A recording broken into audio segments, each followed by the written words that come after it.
Bonjour et bienvenue, vous écoutez C'était ce jour-là, une série de podcasts consacrés à l'histoire des Juifs en Europe. Je suis Isabelle Birambeau, ancienne correspondante de presse à l'étranger, traductrice et rédactrice. Dans ce podcast, je vous emmène à la rencontre de ceux qui se consacrent à la mémoire de l'Holocauste. Dans ce nouvel épisode, je vous propose de retrouver Jean-Philippe Restouex, spécialiste des problématiques d'histoire européenne au Conseil de l'Europe. Dans cette deuxième partie, il explique que de nombreux pays européens ont préféré mettre la poussière sous le tapis. Selon lui, une telle gestion mémorielle peut avoir des conséquences des décennies plus tard. Parmi les pays où le passé n'est pas passé, il cite l'ancienne République démocratique allemande, la République d'Irlande, l'Espagne, la Grèce, mais bien d'autres encore. Tous les pays ont des passés qui ne passent pas, souligne-t-il. Je vous propose d'écouter Jean-Philippe Restouex nous parler de mémoire européenne. Donc le problème pour la société allemande, et je dirais pour beaucoup de sociétés en Europe, c'est qu'il y a on a mis la poussière sous le tapis, y compris en Europe occidentale, parce que finalement, il y avait une autre chose qui fonctionnait, c'est-à-dire que les nazis étaient aussi des anticommunistes. Donc à partir du moment où il y a eu la guerre froide, les ennemis de mes ennemis peuvent potentiellement être mes amis. Mais entre-temps, l'Allemagne a procédé quand même à un travail de mémoire qui est assez extraordinaire. Quand vous regardez à l'heure actuelle ce qui se passe dans l'espace public, l'Allemagne a quand même bien avancé sur ce chapitre-là. Est-ce que vous pouvez mettre en valeur ou m'expliquer plutôt les différences qui existent entre ce travail de mémoire en France et en Allemagne ? Je ne suis pas spécialiste de la réconciliation franco-allemande. Mes questions se posent toujours dans un cadre européen, pas dans un cadre binational. Je me méfie des contacts binationaux.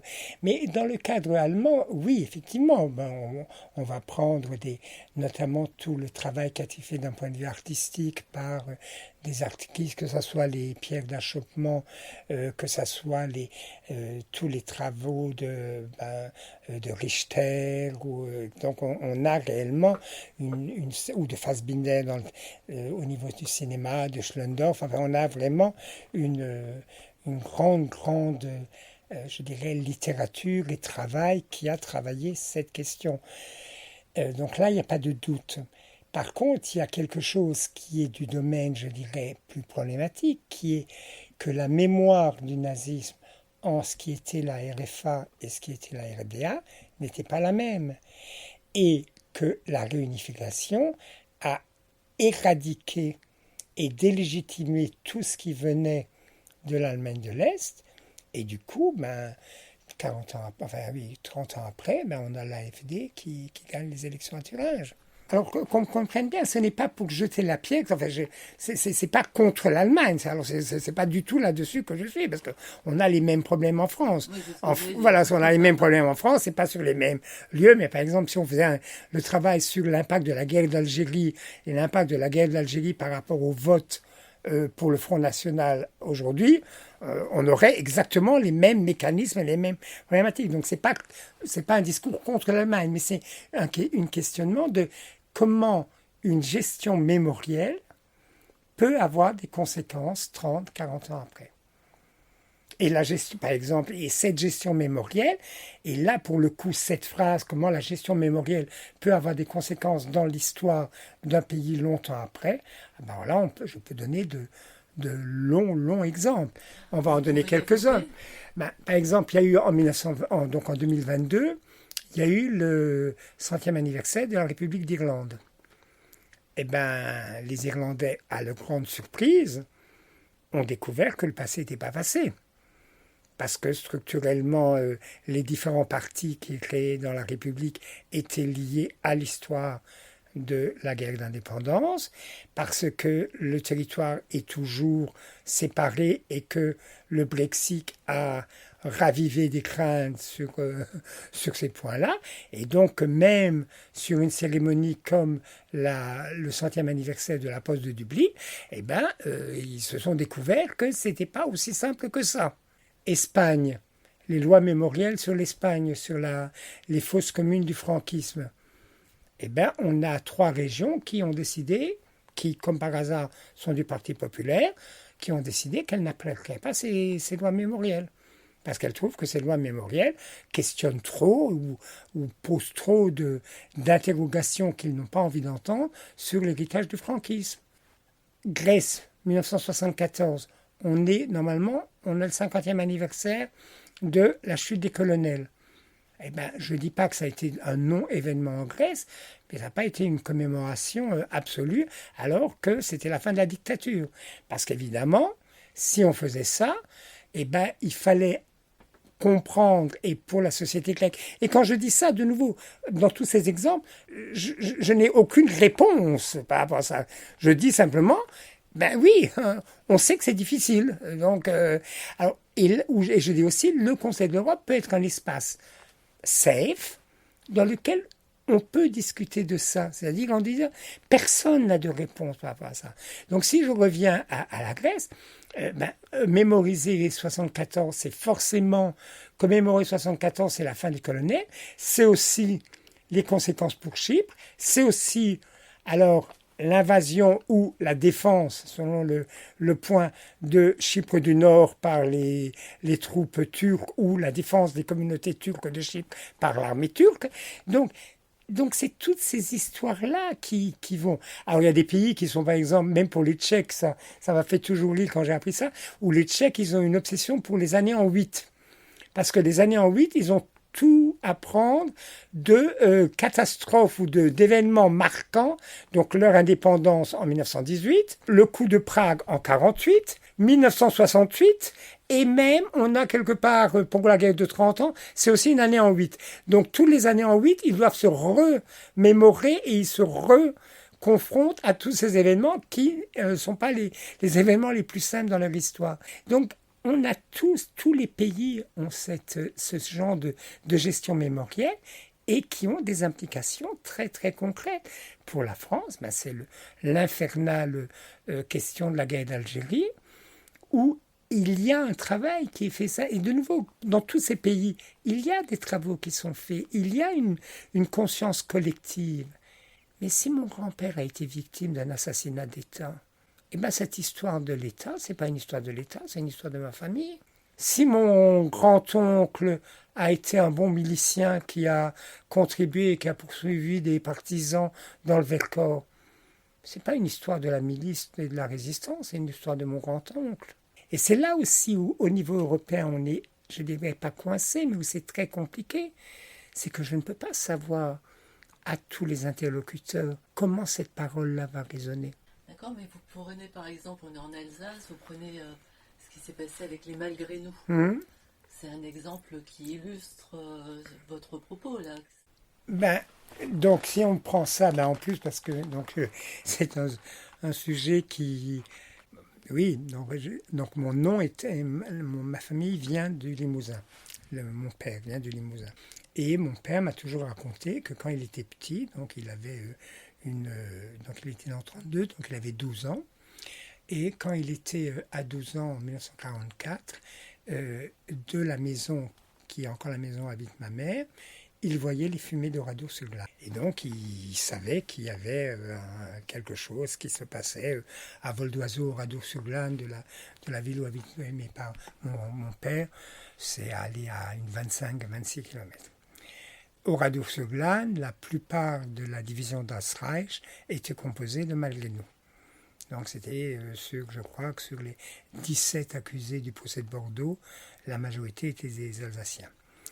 Donc en 1953, quand il y a le procès de Bordeaux, les malgré nous, bataillon Das Reich est condamné, et immédiatement en Alsace, il va avoir des protestations monstres. On va voiler la statue de Strasbourg sur la place de la Concorde, la place Broglie et la place Kléber va être noire de monde, en accusant les Français de ne pas comprendre la douleur de l'Alsace, de ne pas comprendre qu'est-ce qu'ils avaient vécu et tout ce que ça avait été comme douleur et humiliation. Et là, le Parlement en France, dans un grand moment de courage, décide d'annuler le procès de Bordeaux. Et donc il annule le procès de Bordeaux. Et là, évidemment, c'est tout le Limousin qui se révolte. Donc la Légion d'honneur qu'a reçue la ville de Limoges est renvoyée à Paris. Le Oradour-sur-Glane interdit au président de la République de venir aux commémorations, je crois, pendant plus de 40 ans.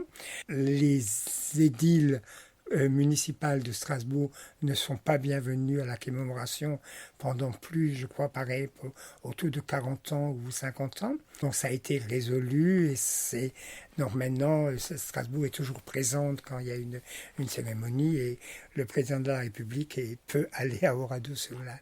Donc pourquoi je mentionne ça? Parce qu'effectivement, on est dans de la très longue durée. Et on est dans la très longue durée.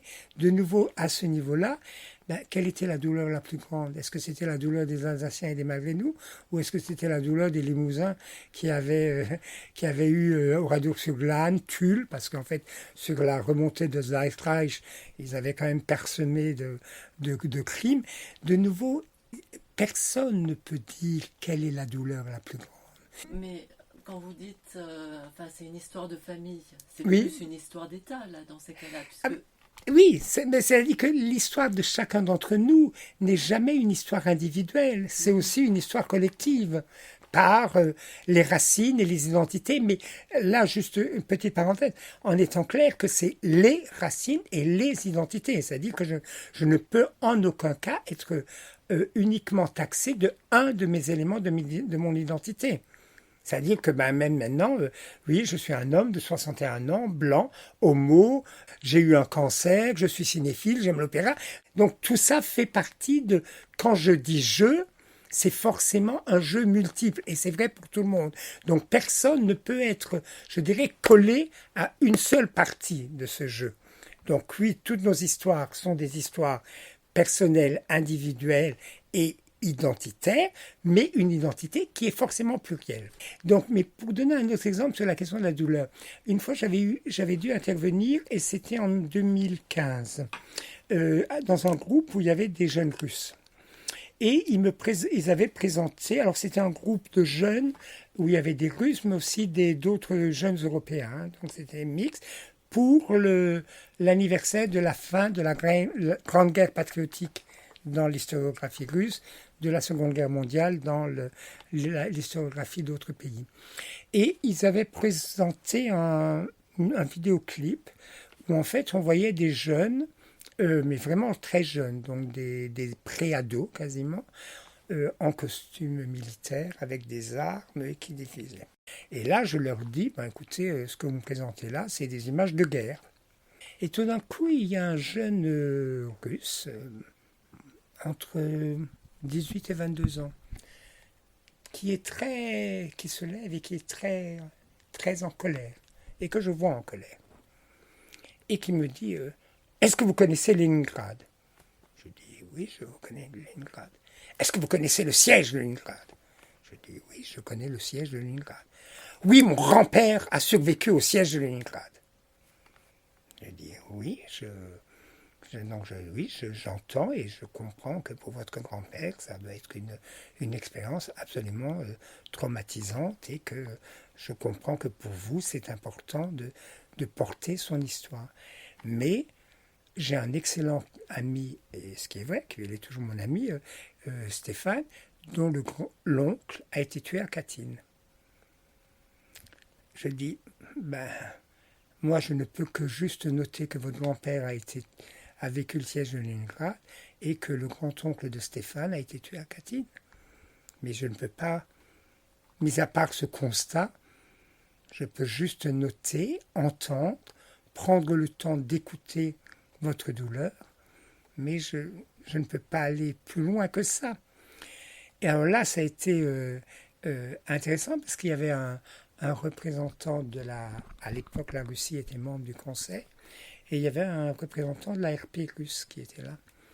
Et donc, je disais, donc en poursuite de ce point, je disais, d'un point de vue européen, il faut aussi reconnaître que l'armée rouge, qui était une armée de libération, a aussi été, pour un certain nombre de pays, une armée d'occupation. Et à cette phrase-là, le représentant de l'ARP demande « Oui, mais M. Kestoex, est-ce que c'est la position officielle du Conseil de l'Europe ?» Et là, je dis, écoutez, si vous voulez me faire dire que le comité des ministres a dit cela, la réponse est non. Est-ce que, quand je vous dis cela, je suis dans les valeurs et dans le raison pour laquelle notre organisation existe? Ma réponse est oui. Alors évidemment, à la sortie de la réunion, j'ai immédiatement prévenu ma hiérarchie en disant, bon écoutez, voilà ce qui s'est passé parce que je ne savais pas qu'est-ce qui pouvait se passer. Par contre, à la réunion même, les autres jeunes s'en sont pris à lui, c'est-à-dire en lui disant, mais qu'est-ce que ça veut dire? Est-ce que vous voulez faire pression, etc. Donc dans ces gestions mémorielles, les États n'aiment pas beaucoup qu'on aille les chatouiller sur ce point. Et là, je vous passe, quand il y a eu l'élaboration et l'adoption de la recommandation sur la mémoire de la Shoah, l'ensemble du processus a mis 7 ans. Parce que tous les États, et je ne sais pas si un jour j'écrirai cette histoire-là, mais je peux vous donner tous les exemples de risques qu'avaient des États. Par exemple, les Arméniens qui insistaient pour qu'il y ait dans ce texte des références au génocide arménien. Les Polonais qui voulaient que partout... Alors, qui était un problème... Donc de nouveau, là je décris simplement. Notamment en anglais, on employait dans certains discours historiques et historiographiques, on emploie beaucoup la formule Polish Concentration Camp. Et évidemment, pour les Polonais, ça c'est inaudible parce que ce n'était pas des camps de concentration polonais.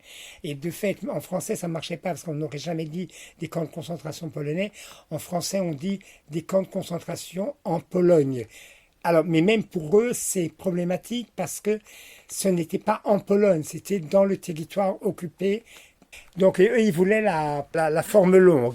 Alors, on est arrivé au moins que de mettre que il y a une note qui spécifie bien qu'on parle de camps de concentration et d'extermination installés par les forces d'occupation sur le territoire de la Pologne. Donc, il y avait des choses. Aussi, la difficulté pour la Russie. Bon, d'ailleurs, symboliquement, c'est assez intéressant. La recommandation a été adoptée le lendemain de l'expulsion de la Russie du Conseil.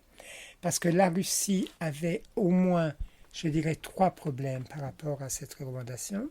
Un, ils avaient la crainte que si le Conseil réellement travaillait sur ce texte et sa recommandation, que ça allait forcément ouvrir la question des crimes du stalinisme. Donc ça, c'était une première... Deuxièmement, ils avaient aussi, et là je comprends la logique, ils ne voulaient en aucun cas qu'il y ait une diminution du rôle de l'armée rouge dans la libération des camps et dans la découverte de la Shoah. Mais en disant ça, ils n'avaient néanmoins pas envie que soit mise en lumière tout ce qui s'était passé par la Shoah par balle qui se déroulait sur le territoire de l'Union soviétique. Et ça liait au 3e problème qui était là encore plus difficile, qui est que évidemment ils ne voulaient pas faire face au fait que l'Union soviétique et notamment Staline étaient profondément antisémites.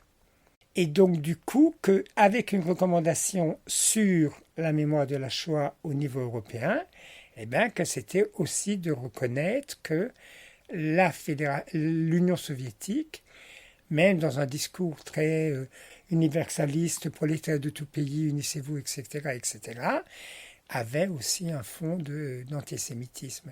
Et pour ça, il suffit simplement de lire la page absolument terrible dans Vie et Destin de Grossman, où, alors je sais, c'est un officier donc du NKVD qui interroge un officier SS, puisque Vie et Destin raconte plus ou moins l'histoire de Stalingrad. Et dans ce dialogue entre donc un officier nazi et un officier plutôt stalinien, où en fait on comprend dans ce dialogue qu'ils partagent la même vision du monde. Et ce qui est intéressant, c'est que le livre noir donc qui a été en D41 demandé par Staline a été interdit immédiatement, et interdit au point que les planches ont été détruites. Et le livre ne sera publié qu'après 89, quand on retrouve les textes donc de Ehrenburg et de Grossman, et qui est un livre absolument terrifiant sur toutes les exactions qui avaient lieu. Donc, et de nouveau, qui, dans le narratif soviétique, on va faire de toutes les victimes juives des victimes du combat antifasciste. C'est-à-dire on ne va pas les reconnaître pour leur appartenance au peuple juif, mais un combat antifasciste. Et ce qui, d'un point de vue des blocs de l'Est, on va se retrouver donc dans les fin des années 40, où le Premier ministre polonais de l'époque fait un discours à Auschwitz, où il parle de toutes les victimes, et où il ne va jamais prononcer le mot juif. Donc effectivement, une des difficultés qu'ils avaient, c'était de renvoyer à cette réalité-là. D'accord. Et cette recommandation, vous pouvez expliquer les grandes lignes de ce Alors qu'elle contient? les grandes lignes, c'est donc de faire que ce soit une mémoire vivante. Donc ça, je dirais. Une reconnaissance de l'ensemble des groupes de victimes. Alors ça a aussi été pas facile parce que même il peut avoir et il y a eu une concurrence entre les groupes de victimes. Donc il y a un historien qui s'appelle Chaumont qui a fait un livre sur les concurrences de mémoire entre les victimes, et ça a été très réel. Donc ça a été très réel parce que, toujours sur le même angle, qui a été plus victime d'eux, ce qui est assez terrible, mais alors cela peut passer par des combats de chiffres, de dire 6 millions c'est plus que 500 000, si je prends les deux chiffres canoniques pour le génocide des Juifs et le génocide des Roms. Si on prend, oui, mais de toute façon, ce n'était pas des génocides, mais c'est des crimes de guerre. Enfin, donc la recommandation reconnaît, je dirais, tout l'ensemble des groupes de victimes. Et ça a été très dur à faire accepter par l'ensemble des États membres. C'est-à-dire réellement de les lister. Donc des listés, et c'était par exemple aussi pour les Polonais, ils voulaient que les Slaves soient listés comme des victimes de crimes de guerre ou de crimes contre l'humanité, ce qui était le cas, puisque en Pologne, si vous aviez une famille polonaise qui hébergeait un juif, c'était l'ensemble de la famille qui était condamnée à mort. Ce n'était pas forcément le cas dans d'autres zones d'occupation. Donc ça, c'était un point. Après, ça a été aussi de voir qu'est-ce que ça veut dire au niveau de l'éducation, qu'est-ce que ça veut dire au niveau de la recherche, qu'est-ce que ça veut dire au niveau de la muséographie, qu'est-ce que ça veut dire au niveau des sites. Donc donnant des recommandations à nos États membres sur chacun de ces points.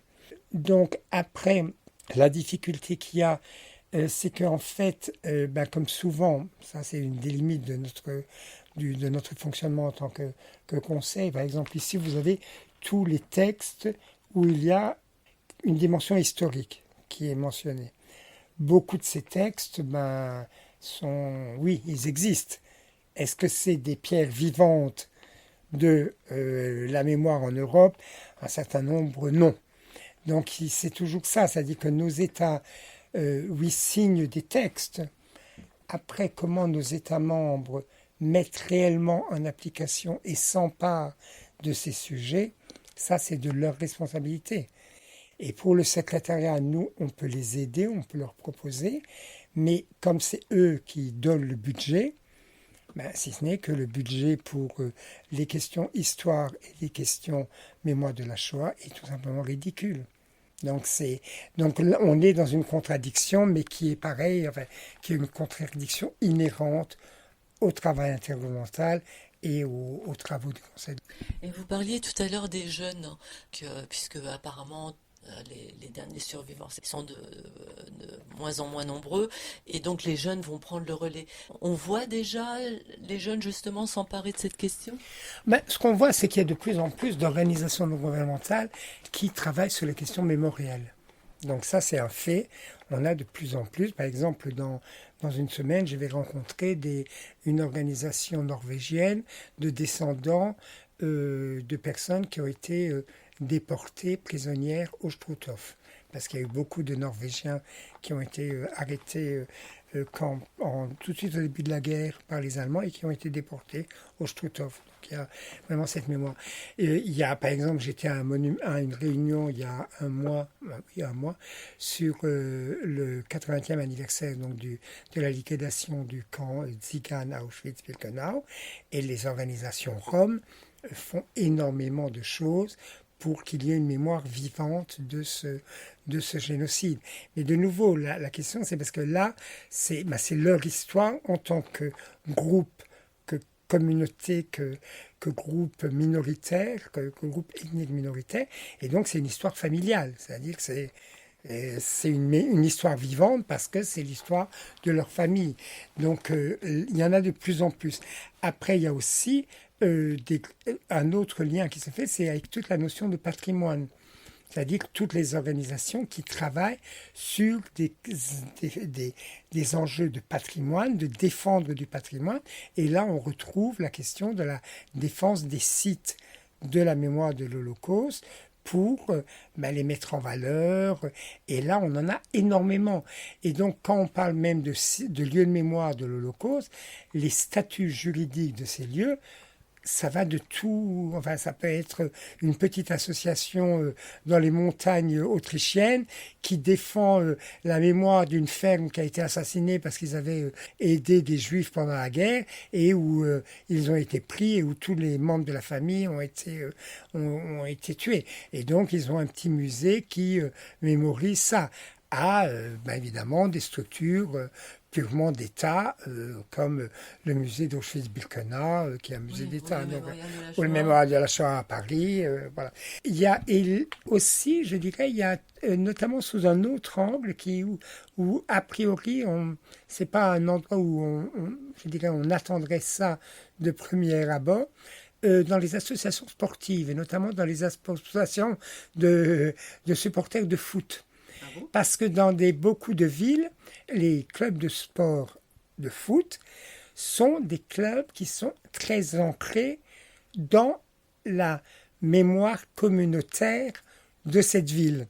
Que ça soit, parce qu'un groupe est plus marqué catho ou protestant, parce qu'un groupe est plus marqué du roi ou du parti socialiste et communiste. Et donc, du coup, cette histoire dans les clubs se transmet au niveau du supporter.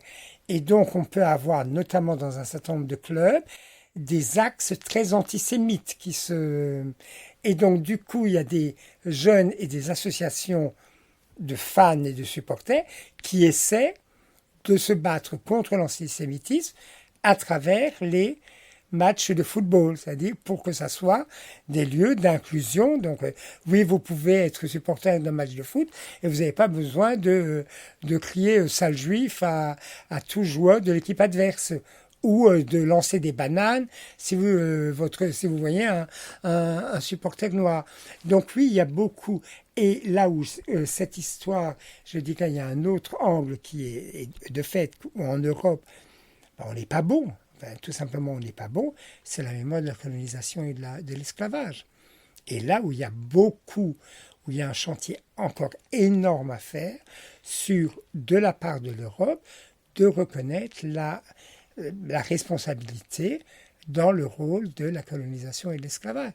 Alors il y a des choses, il y a le mémorial de la traite à Nantes, il y a la question des changements des noms des crues à La Rochelle ou à Bordeaux, puisqu'il y a beaucoup de noms de rues qui sont des noms des négriers, c'est ça, d'exploitants qui ont fait leur fortune, y compris dans le commerce triangulaire. Donc, et là, il y a beaucoup d'éléments de société civile qui portent cette mémoire-là. Et d'un point de vue historique, il y a aussi beaucoup d'organisations d'historiens qui se posent la question des histoires controversées. Et là, qui rejoint à la fois des questions de lieux de mémoire, qui sont des lieux de mémoire qui peuvent être multidimensionnels. Et là, on va prendre la place de la République à Strasbourg, qui est un excellent endroit, qui est le lieu du pogrom de la Saint-Valentin, qui est l'ancien cimetière juif, qui est la Kaiserplatz, qui est la place, alors je ne sais jamais, de ce jeune nazi qui a été assassiné et qui portait le nom, qui était un héros nazi, et qui il redevient la place de la République après, avec un monument aux morts où il n'y a pas à la patrie ou mort pour la patrie, mais à nos morts, parce qu'on a des gens qui sont morts des deux côtés et que les deux statues sont nues parce qu'elles ne portent pas d'uniforme. Donc et là, on a toujours le fait que maintenant on ait une diversité des associations mémorielles. Il y a eu des combats, je dirais, de société civile pour dire qu'il fallait qu'il y ait une reconnaissance de l'ensemble de ces mémoires. Donc je pense qu'actuellement en Europe, on a quand même que la société civile s'empare de ces enjeux de mémoire. Parce que, alors est-ce que c'est... Donc les jeunes. Dont les jeunes, pas seulement les jeunes, mais dont les jeunes, parce que c'est toujours un peu la question, grand-père, qu'est-ce que tu as fait à ce moment-là? Voilà, c'est aussi simple que ça. Et que sur des questions qui ont des enjeux très contemporains, l'histoire peut aider à comprendre ces enjeux. Et je pense que la société civile et des jeunes jouent un rôle dans ce point-là. Et évidemment, après, c'est un angle très particulier qui est la réalité de la réconciliation dans des zones de conflit. Et ça, c'est toujours pas résolu. Là, enfin, je dirais un des plus tristes exemples, c'est les Balkans en général, où 30 ans après la guerre, oui, ils ne se massacrent plus, mais c'est pas résolu. C'est pas résolu parce qu'il y a notamment des gens qui auraient mon âge, il y a des générations qui sont totalement sacrifiées dans la mesure où elles ont une blessure qui n'est jamais refermée et qui ne le sera pas parce que les pouvoirs publics, au lieu d'aider leur population à mettre du baume sur les plaies de leur population, un certain nombre de pouvoirs publics ont simplement mis du sel sur les plaies pour que ça fasse plus mal et pour qu'ils gardent le pouvoir. Et donc, et c'est ça aussi où là, on retrouve par contre quelque chose qui inquiète le Conseil, qui est la question de l'instrumentalisation de l'histoire et de la falsification de l'histoire. Et là, c'est très clair que si un certain nombre de responsables politiques en Europe arrêtaient de malmener l'histoire, collectivement, nous irions beaucoup mieux. Mais malheureusement, c'est pas le cas. Donc c'est le cas de quelques pays, vous dites? C'est le cas, à mon avis, de la plupart des pays. C'est-à-dire que l'histoire devient un outil de discussion politique. Et d'instrumentalisation. Et donc, du coup, si on parle de la Révolution française, mis à part pour Philippe de Villiers et le Puy du Fou, je dirais, on est à peu près, on peut vivre avec, y compris avec la terreur, et on peut vivre avec Robespierre et Danton, on n'a pas trop de difficultés. Par contre, sur la question de Pétain, Zemmour, le discours de Zemmour pour être candidat quand il déclare ça, est une magnifique falsification historique de A à Z. Il se met dans la même position que le discours du 18 juin de De Gaulle, dans une bibliothèque. Il fait un faux historique absolument, parce que le mec n'est pas idiot, mais on est vraiment dans de la manipulation historique. Et ça, c'est en France, mais on en a partout. Ou par exemple, on avait à un moment un ministre italien sur les Roms qui regrettait qu'il y ait des Roms italiens parce qu'il ne peut pas les expulser. Donc on se dit, coucou monsieur, vous vous souvenez que vous avez eu Mussolini, vous vous souvenez que vous avez eu que eux-mêmes dans leur liste nationale, ils appellent les lois scélérates. Donc, et on en a partout, Poutine sur l'Ukraine, on n'arrive pas, monsieur Orban. Voilà, donc et tous, on en a tous. Donc le problème, c'est que dans ces héritages qui ne sont pas toujours des héritages, je dirais, gérés et dans des passés qui ne passent pas, si on prend le titre du livre de Rousseau, tous les pays ont des passés qui ne passent pas. Et donc, du coup, si on a des politiques qui, pour garder le pouvoir, veulent utiliser ce passé qui ne passe pas pour avoir des votes, oui, électoralement, ça peut être payant. socialement, culturellement et d'un point de vue historique, c'est ignoble. Mais ça peut rapporter. C'est passionnant tout ce que vous racontez, on pourrait en parler pendant des heures. Est-ce que vous avez un dernier message à transmettre? Oui, je dirais deux choses, qui est vraiment qu'en Europe, l'histoire est partout. C'est-à-dire que tout paysage, toute ville, tout village en Europe témoigne de l'histoire de ce vieux continent. Donc, elle est partout. Et donc, une des raisons pourquoi connaître cette histoire, c'est pour comprendre le ici et maintenant. C'est-à-dire pour comprendre où on est. Mais par rapport à la Shoah? Alors, par rapport à la Shoah, oui, ça serait la même chose, c'est-à-dire les pierres d'achoppement ou les synagogues qui existent ou qui n'existent plus, les synagogues, les bâtiments, par exemple, je pense à Kitchina en Moldova, où beaucoup de bâtiments publics, notamment des théâtres, sont des anciennes synagogues. Mais il y a pas forcément, ça n'est pas forcément indiqué. Et ça serait important de le Et ça serait important simplement de dire, écoutez, vous mettez juste une plaque pour dire que de telle année à telle année, cet endroit a été la grande synagogue et après a été converti en théâtre. C'est juste une plaque, ça ne va pas. Donc, dans nos villes, que ce soit pour l'histoire, pour l'histoire de la Shoah, toute ville en Europe témoigne de ces histoires. Et le deuxième message, c'est aussi, parce qu'on n'a pas abordé, mais c'est que l'histoire telle que les institutions le portent est souvent une histoire de l'Europe qui est une histoire de l'Europe tronquée, qui est une histoire de l'Europe carolingienne. C'est-à-dire que globalement, le narratif que beaucoup de gens, y compris des responsables politiques, y compris des pouvoirs publics, ont, c'est, et je caricature, mais Charlemagne, le père de l'Union européenne. Et là, il y a quelque chose qui est d'un point de vue européen, profondément malsain. Parce que, en fait, l'Europe, si je reprends Todorov sur le continent des paradoxes, c'est aussi le continent des grands empires. Et des grands empires qui ne sont pas uniquement l'empire carolingien. C'est l'empire ottoman, c'est l'empire byzantin et c'est l'empire russe. Et si on ne prend pas dans l'histoire de l'Europe et dans la mémoire de l'Europe cette complexité des empires, on ne peut pas comprendre l'histoire de l'Europe aujourd'hui. Et là, il y a vraiment un gros effort en Europe occidentale pour désoccidentaliser l'histoire de l'Europe.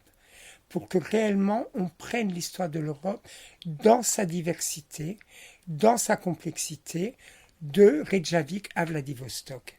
Et ça, on n'en est pas encore là. Et l'exemple que je prends toujours, et qui est un test que je fais assez régulièrement, et malheureusement, ça marche à tous les coups. Je demande aux personnes qui connaît Michel-Ange. Pas de savoir s'ils ont pris un café avec lui hier matin, mais simplement est-ce que, évidemment, même des publics jeunes, tout le monde sait qui est Michel-Ange, entre la chapelle Sixtine, les esclaves, etc., la coupole, tout le monde sait qui est Michel-Ange. Et je demande qui connaît Sinan. Là, alors sauf s'il y a des Turcs, les Turcs évidemment vont lever la main et vont dire oui, nous on connaît, mais autrement on ne connaît pas. Or, ce qui est intéressant dans cet exemple, c'est que Michel-Ange et Sinan sont à peu près contemporains. Donc, ils vivent au même moment. Sinan étant le plus grand architecte ottoman, c'est celui qui invente les grandes mosquées impériales de l'Empire ottoman. Donc, un énorme architecte, enfin un génie absolu d'un point de vue architectural. Si ce n'est que dans ce qui est construit comme un paquet commun de l'histoire européenne, eh ben on va transmettre Michel-Ange et on va oublier Sinan. Et là, ça ne marche pas. Ça ne marche pas parce que d'un point de vue européen, même Michel-Ange et Sinan, ben oui, c'est la même histoire, c'est la même question sur le dôme de Sainte-Sophie, c'est comment on rejoint. Donc, et c'est cette complexité-là qu'aujourd'hui, notamment en Europe occidentale, on n'est pas bon là-dessus. Et si après on rajoute le problème de la colonisation et de l'esclavage, de l'histoire de la colonisation et de l'esclavage, ben on a encore collectivement énormément de travail à faire pour justement gérer notre héritage et pour le coup éventuellement écrire des testaments pour les générations futures. D'accord. Et donc cette transmission, justement, de ce que vous venez d'énumérer, permettrait d'éviter une catastrophe telle que la Shoah? Ou c'est un raccourci que je suis en train de faire? La réponse qui me vient, qui est terrible, mais ma réponse serait, si ça devait se répéter, que chacun soit en conscience pourquoi ça se répète. Et j'ai pas d'autre réponse. Merci. Ce podcast a entièrement été réalisé et monté par Isabelle Birambeau. Je remercie chaleureusement Jean-Philippe Restouex pour le temps qu'il m'a accordé pour cette interview.